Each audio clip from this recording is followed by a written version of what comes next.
Il est sorti il y a quelques semaines, mais il n'est jamais trop tard pour en parler. J'étais personnellement en congé, je n'ai pas eu le loisir et le plaisir de pouvoir vous dévoiler le contenu du 6e numéro de Ultimate Universe en version française chez Panini Comics. Vous le savez, depuis le début de l'année, l'univers Ultimate nous ravit et nous propose de découvrir un grand nombre de séries de qualité. Donc ça fait maintenant quasiment un an que nous avons de façon régulière, tous les 2 mois, un pavé avec un nombre incalculable d'épisodes et de pages, puisque le premier numéro, vous le savez, est sorti fin 2024. Et donc c'est avec un énorme plaisir que nous accueillons ce 6e numéro. La boucle est bouclée.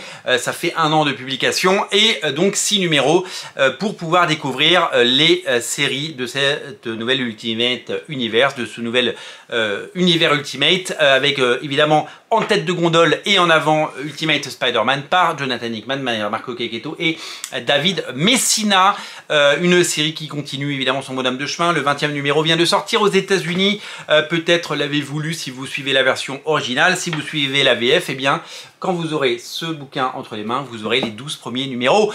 Donc la première année, vous le savez que la série suit le modèle américain avec le premier numéro en janvier, deuxième numéro en février. Et donc il se passe un mois entre chaque épisode. Ça se poursuit et ça se conduit en temps réel.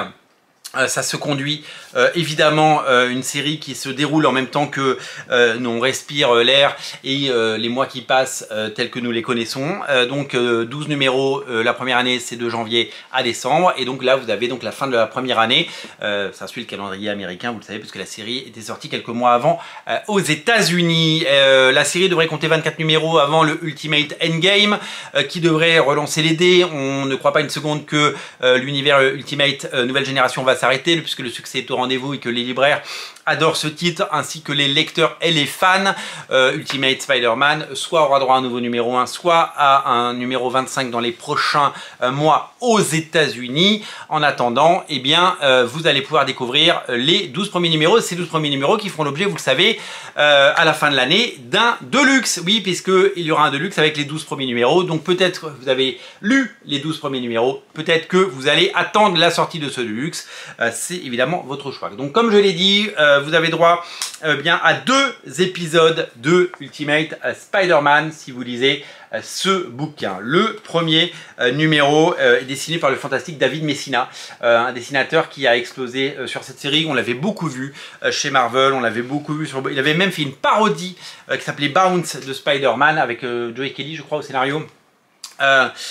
Et donc qui était sorti, qui devait sortir chez Delcourt, je sais pas s'il est sorti. Et donc le deuxième numéro, numéro anniversaire, qui est un numéro qui se passe à Noël, puisque les numéros de décembre se passent souvent à Noël aux États-Unis dans les comics, pour faire écho évidemment aux fêtes de fin d'année. Est dessiné lui par Marco Checchetto. Donc 2 épisodes d'Ultimate Spider-Man au rendez-vous, ainsi que 2 épisodes de Ultimate X-Men, toujours emmenés par Peach Momoko. Donc personne n'est obligé de lire cette série. Je sais qu'elle ne remporte pas tous les suffrages, mais elle a aussi ses fans autant qu'elle a de détracteurs. On est sur une version très